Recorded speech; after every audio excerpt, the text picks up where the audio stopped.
علماء اکرام کہتے ہیں کہ صحابہ اکرام کا جو مقام و مرتبہ ہے، قیامت تک کے تمام مسلمانوں کو اگر جمع کر دیا جائے، ان کے اعمال، ان کے ایمان کو ایک طرف رکھ دیا جائے، اور ایک ادنا صحابی، ایک عام صحابی جو نبی پاک صلی اللہ تعالی وسلم پر سب سے آخر میں ایمان لائے، ایک گھڑی حضور کو صرف دیکھا،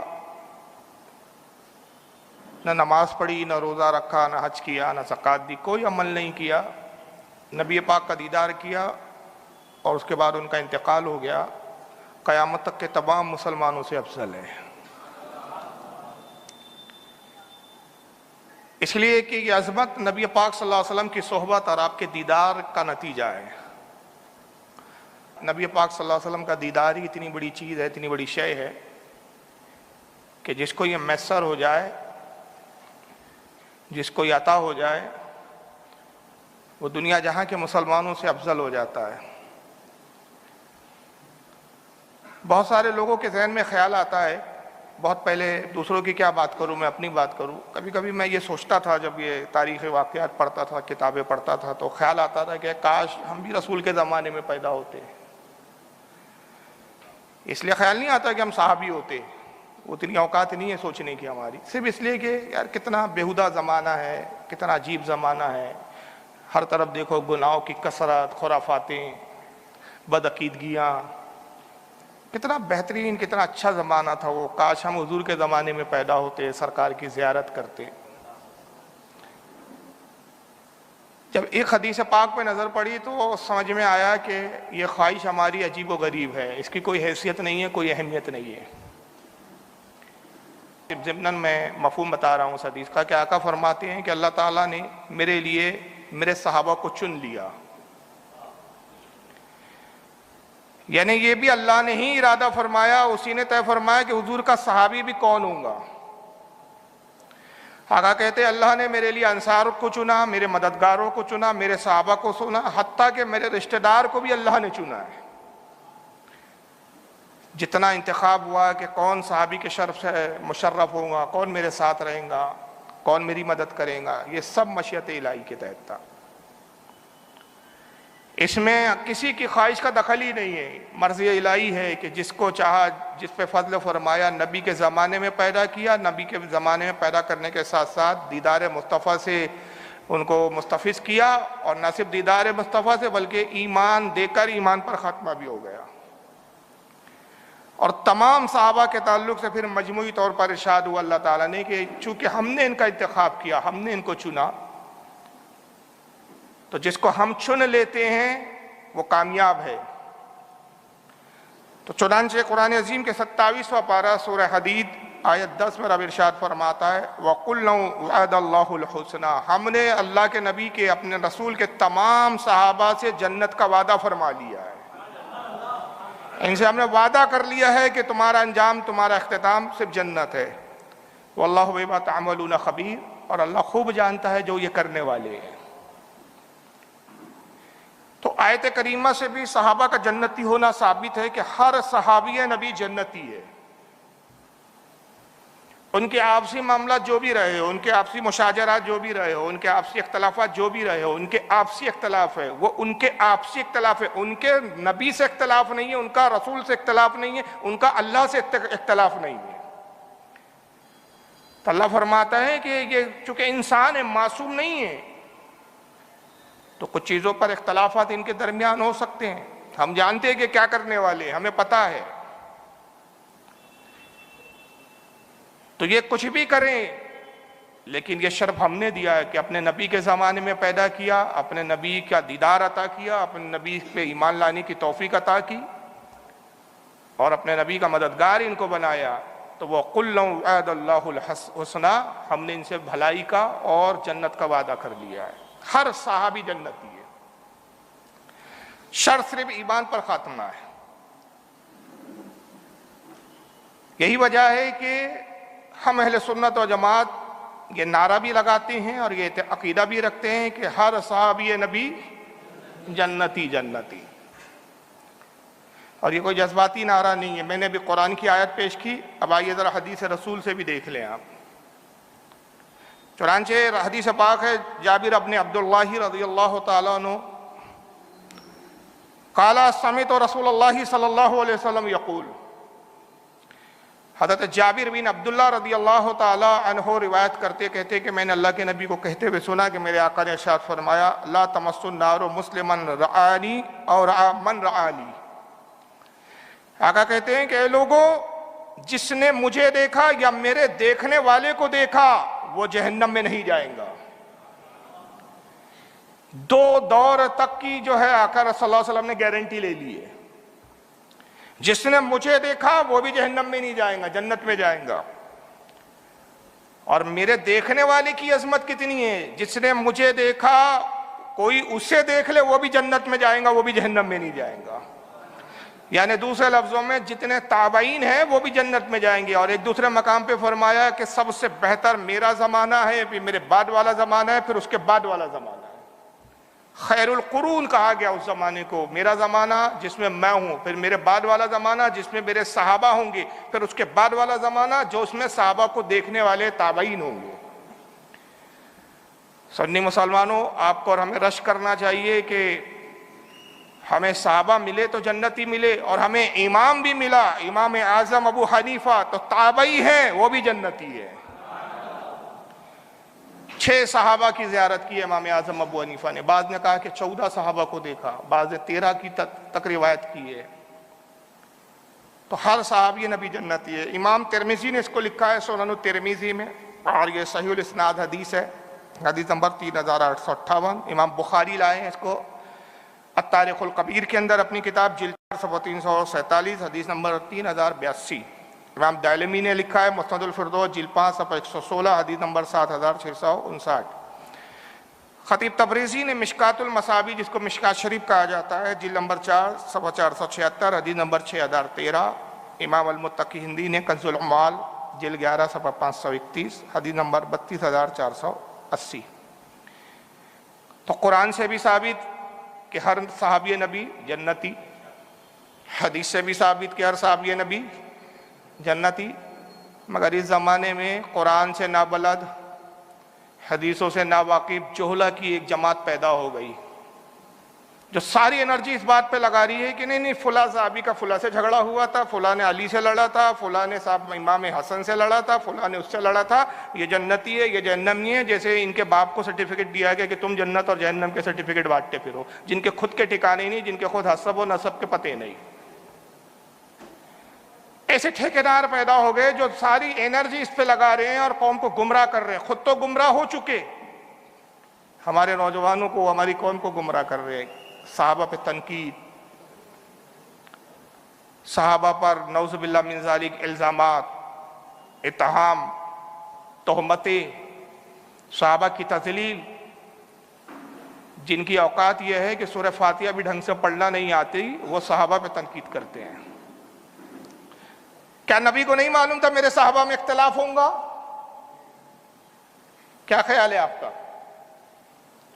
جب بھائی آپ کا عقیدہ ہے کہ رسول اللہ غیب داں ہے، غیب کا علم جاننے والے ہیں، قیامت تک جو ہونے والا ہے آقا جانتے ہیں، ما کانا وما یکون کا علم ہے، جو کچھ ہو چکا جانتے ہیں، جو ہو رہا ہے جانتے ہیں، جو ہونے والا جانتے ہیں، حضور کو یہ نہیں معلوم تھا میرے صحابہ میں اختلاف ہوگا؟ معلوم تھا۔ تو خدا کا کیا فرماتے عن عمر ابن الخطاب، حضرت عمر ابن الخطاب رضی اللہ تعالیٰ عنہ خلیفہ دوم روایت کرتے ہیں، قال سمعت رسول اللہ صلی اللہ علیہ وسلم یقول، کہتے میں نے اللہ کے رسول صلی اللہ تعالیٰ وسلم کو یہ کہتے ہوئے سنا کہ آقا نے فرمایا سألت ربی عن اختلافی اصحاب من بعدی، حضور کہتے میں نے اپنے رب سے سوال کیا، عرض کیا مالک کائنات، میرے صحابہ میں میرے بعد اختلاف ہو جائے، ان کے بارے میں تیرا کیا فیصلہ ہوگا؟ نبی جانتے تھے، علم دے دیا گیا ہے کہ اے محبوب تمہارے بعد صحابہ میں اختلاف ہوں گا، آپس میں اختلاف اتنی نوعیت تک بڑھ جائے گا کہ تلواری بھی ایک دوسرے کے خلاف نکال لیں گے۔ یہ تو حضور اللہ سے ہی عرض کرتے ہیں مولا یہ علم تو دے دیا تو نے کہ میرے بعد میرے صحابہ میں اختلاف ہوں گا، مشاجرات ہوں گے، جھگڑے ہوں گے، جنگیں ہوں گی، تو پروردگار میرے بعد جب ان میں اختلاف ہو تو ان کے بارے میں تیرا کیا فیصلہ ہے، کیا فرماتا ہے تو میرے صحابہ کے بارے میں؟ فَأَحْوَى إِلَيَّ، آقا کہتے ہیں رب نے میری طرف وحی کی، اور وحی کرتے ہوئے ارشاد فرمایا یا محمد ان اصحابک عندی بمنزلۃ النجوم فی السماء۔ اللہ نے فرمایا حبیب اپنے صحابہ کے اختلاف کے بارے میں فکر مند مت ہو، اے میرے محمد تیرے صحابہ میرے نزدیک آسمان میں چمکتے ہوئے ستاروں کی مانند ہیں، جیسے آسمانوں میں ستارے روشن ہیں ویسے تیرے صحابہ روشن ہیں، کیونکہ اختلاف کا تعلق ایمان سے نہیں ہے، نظریات اور فکر سے ہے۔ جتنے صحابہ کا اختلاف آپس میں ہوا، کسی کے بھی اختلاف کی بنیاد ایمان، اللہ، رسول، قرآن اس پر نہیں رہی، خلافت ہے، معاملات ہے، ایسے امور ہے جس کا تعلق ایمانیات سے نہیں ہے۔ تو اللہ نے فرمایا کہ یہ سب آسمان میں روشن ستاروں کی طرح ہے، بعضھا اقوی من بعض، ہاں ان میں افضلیت کے اعتبار سے بعض سے قوی ہے، میرے نزدیک بعض زیادہ محبوب ہے، زیادہ افضلیت رکھتے ہیں، بعض اس سے کم تر افضلیت رکھتے ہیں۔ وَلِكُلِّ نور، مگر سب کے سب نور ہے میرے نزدیک، افضلیت میں یہ کم زیادہ ہے لیکن سب کی مجموعی حیثیت کیسی ہے؟ وَلِكُلِّ نور، یہ سب کے سب نور ہے۔ فَمَنْ أَخَذَ بِالشَّيْءِ مِمَّا هُمْ عَلَيْهِ مِنْ اخْتِلَافِهِمْ عِنْدِي عَلَى هُدًى، اور پھر اللہ نے فرمایا کہ یہ سب نورانی ہے، اور اگر ان میں اختلاف ہو جائے تو یہ اختلاف کے بعد جس موقف کو جو صحابی اختیار کر لے میرے نزدیک وہ ہدایت پر ہوگا، جو جس صحابی کا موقف ہوگا وہ اپنے موقف کے اعتبار سے وہ ہدایت پر ہوگا۔ ہاں یہ ضرور ہوگا کہ جس کا موقف مضبوط ہے وہ حق پر ہے، جس کا موقف کمزور ہے وہ ناحق پر نہیں ہے، بلکہ اس کو کہا جائے گا خطا اجتہادی۔ اس حدیث سے پتہ چلا کہ اگر امیر معاویہ کا اختلاف علی سے ہوا ہے، حضرت زبیر اور حضرت طلحہ، حضرت عائشہ کا اختلاف حضرت مولا علی سے ہوا ہے، تو ہم یہ تو کہیں گے کہ حق علی کے ساتھ تھا، خطا اجتہادی ہوئی ان سے، لیکن اللہ رب العزت فرما رہا ہے، حدیث قدسی ہے گویا کہ اگر ان میں اختلاف ہو جائے تو یہ جس موقف کو اختیار کر لے میرے نزدیک وہ ہدایت پر ہوں گے۔ تو اللہ کے نزدیک یہ سب ہدایت والے ہیں، کوئی بھی ہدایت سے ہٹا ہوا نہیں ہے۔ جب رب تبارک و تعالی نے اپنے محبوب کو یہ کہہ کر تسلی دی، قال وقال رسول اللہ صلی اللہ علیہ وسلم، حضرت پھر اب عمر رضی اللہ تعالیٰ عنہ کہتے ہیں کہ اس کے بعد حضور نے پھر ہمیں مخاطب کرتے ہوئے کہا اصحابک النجوم فبأیہم اقتدیتم اہتدیتم، اے لوگوں میرے تمام صحابہ آسمان کے ستاروں کی طرح ہے، ان میں سے تم جس کی بھی پیروی کر لو گے تم بھی ہدایت پالو گے، میرا ہر صحابی ہدایت دینے کے لیے کافی ہے۔ اس حدیث کو اتنے سارے محدثین نے لکھا ہے، گویا یہ حد تواتر تک پہنچی ہوئی ایک حدیث۔ میں چند حوالے بتا رہا ہوں صرف یہاں چند۔ اس کو حضرت امام ابن عدی نے لکھا ہے کامل فی ضعفاء رجال، جلد نمبر 4 صفحہ 53 حدیث نمبر 5427۔ امام بحقی نے لکھا ہے کتاب الاعتقاد صفحہ نمبر 439۔ امام ابن عبد البر نے لکھا ہے جامع بیان العلم و فضلہ صفحہ نمبر 298 حدیث نمبر 1684۔ امام دہلوی نے لکھا مسند الفردوس جلد 2 صفحہ 438 حدیث نمبر 3219۔ امام قاضی عیاض نے لکھا اپنی کتاب الشفا جلد 2 صفحہ 53۔ امام ابن قدامہ حنبلی نے لکھا اپنی کتاب المغنی جلد 5 صفحہ 402 حدیث نمبر 687۔ خطیب تبریزی نے لکھا مشکات المصابیح حدیث نمبر 6018۔ علامہ ذہبی نے لکھا میزان الاعتدال جلد 2 صفحہ 142 رجال نمبر 1513۔ ابن کثیر نے لکھا تحفۃ الطالب جلد نمبر 1 صفحہ 138 حدیث نمبر 50۔ امام ابن حجر عسقلانی نے لکھا فتح الباری شرح البخاری جلد 4 صفحہ 68 حدیث نمبر 1840 کے تحت 10 حوالے سنائے۔ میں نے عرض کیا کہ 3 صفحے حوالوں سے بھرے پڑے ہیں، اتنے محدثین نے اس حدیث کو لکھا۔ تو گویا اہل سنت کے تمام محدثین کا اس بات پر اتفاق ہو گیا کہ صحابہ کے اختلافات اور مشاجرات میں ہمیں زبان نہیں کھولنا ہے، ہمیں کچھ بولنا نہیں ہے، کسی صحابی کو ہم کو تنقید کا نشانہ نہیں بنانا ہے۔ وجہ یہ ہے کہ جب اللہ نے ان سے جنت کا وعدہ کیا ہمارے اپنے ٹھکانے نہیں، ہم کون ہوتے ہیں جو ان کے مشاجرات اور جھگڑے میں فیصلے سنا، معاذ اللہ جنت اور جہنم کے فیصلے سنانے بیٹھ گئے لوگ۔ استغفر اللہ، یہاں تک کہتے ہیں کہ صاحب معاویہ جہنمی ہے، زبیر جہنمی ہے، طلحہ جہنمی ہے، عائشہ جہنمی ہے۔ ارے تم کیا ام المومنین عائشہ صدیقہ کی توہین کروگے؟ اللہ نے تمہیں ذلیل کیا، وہ تو اپنے نبی اپنے حبیب کی جنت میں اپنے حبیب کے ساتھ ہے۔ اللہ نے تو تم پر وہ لعنت دی کہ ہر سال تم سینے پیٹ رہے ہو اور خون نکال رہے ہو، گڈروں اور نالوں میں بہا رہے ہو۔ لعنت تو تم پہ برس رہی ہے، تمہارے لعنت کرنے سے کیا ہوتا ہے؟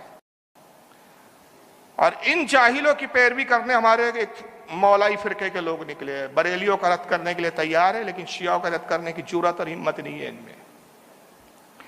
ان کو صرف حضرت علی کی گستاخی دکھتی ہے، باقی چاہے کسی بھی صحابی کی اور نبی کی بیوی کی گستاخی ہو جائے، نبی کے سسر کی گستاخی ہو جائے، نبی کے دوسرے داماد کی گستاخی ہو جائے، اس سے کوئی ان کو مطلب نہیں۔ ہم اہل سنت خدا کی قسم، اگر اہل بیت کی توہین ہوں گی سب سے پہلے ہم اپنا سینہ آگے کریں گے۔ ہم کسی توہین کو گوارا کرنے والی قوم نہیں ہے، چاہے وہ توہین حضرت مولا کائنات کی ہو، چاہے وہ امام حسن کی ہو، امام حسین کی ہو، چاہے ام المومنین عائشہ صدیقہ کی ہو، چاہے ام المومنین حضرت حفصہ کی ہو، چاہے حضرت عثمان غنی کی ہو، چاہے مولا کائنات کی ہو، چاہے حضرت عمر کی ہو، چاہے حضرت ابو بکر کی ہو، کسی بھی صحابی کی توہین ہو، ہم توہین کو گوارا کرنے برداشت کرنے والی قوم نہیں ہے۔ اس لیے کہ جس کا بھی نبی سے تھوڑا سا بھی رشتہ ہے، ہمارے خون کے رشتے بھی وہ اہمیت نہیں رکھتے جو ان کے رسول کے دیدار کا رشتہ کی اہمیت ہے۔ اور حدیثوں نے بتایا کہ ان خبیثوں کا کیا انجام ہے، یہ حدیثوں سے نابلد جاہل قوم، اور آج ان جاہلوں کی جو پیروی کر رہے ہیں وہ جہالت کے ساتھ ساتھ خود اپنے ایمان کو داؤ پہ لگا رہے ہیں۔ کیا انجام ہے ان خبیثوں کا، ذرا یہ سنیے۔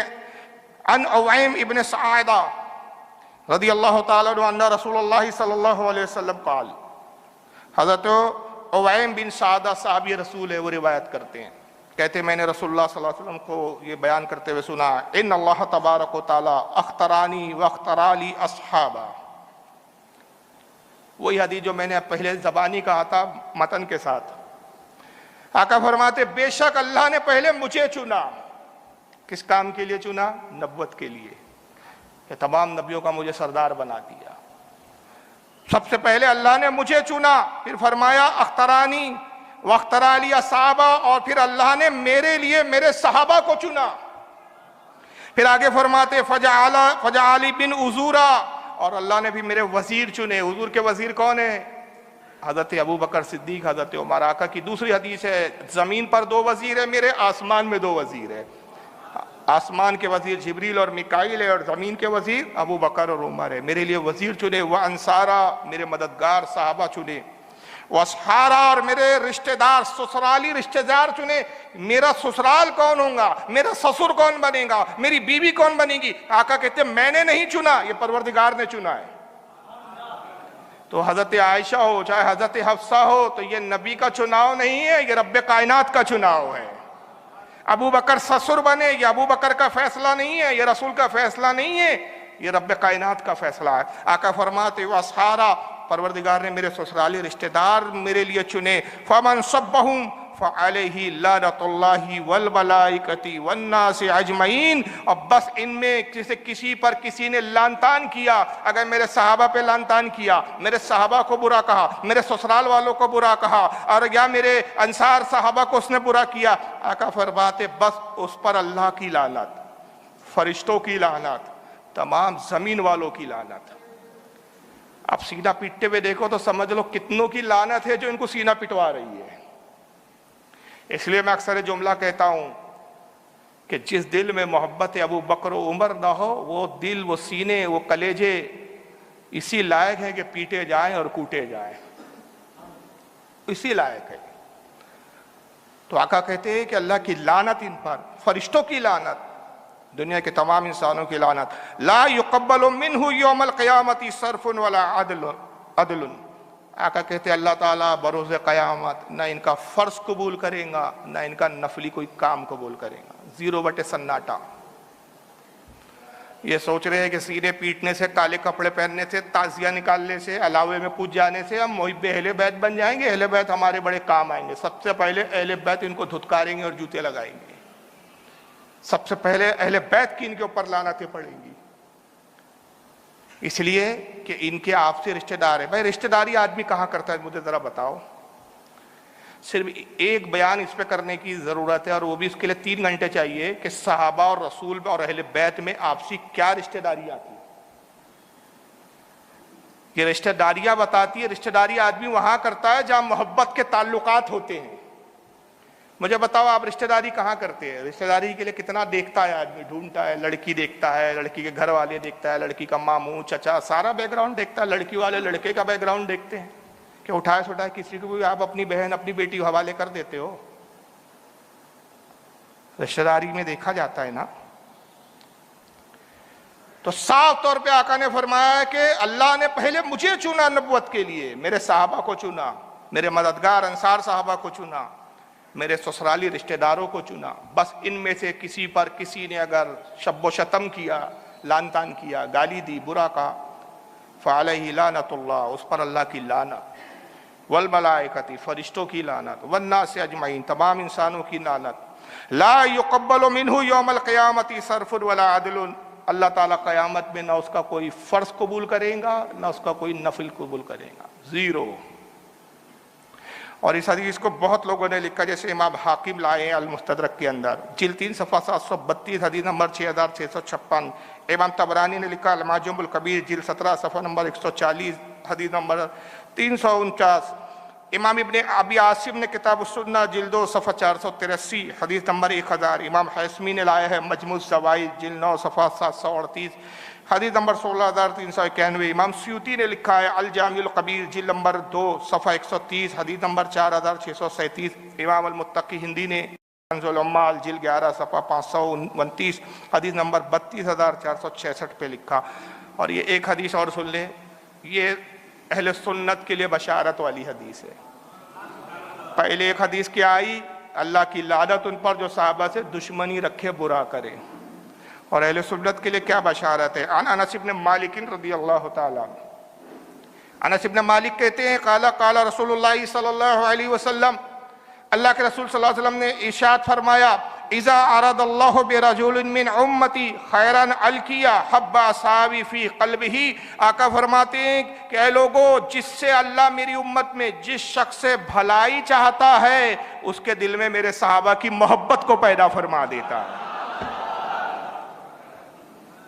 یہ بشارت ہے اہل سنت کی۔ تو اللہ نے ہمارے لیے بھلائی چاہی تو صحابہ کی محبت ہمارے دل میں بھر دی گئی۔ ہاں کہتے ہیں کہ اللہ جس سے بھلائی کا میری امت میں جس کے لیے بھی بھلائی کا ارادہ فرماتا ہے تو اللہ تعالیٰ اس کے دل میں میرے صحابہ کی محبت کو پیدا فرما دیتا ہے۔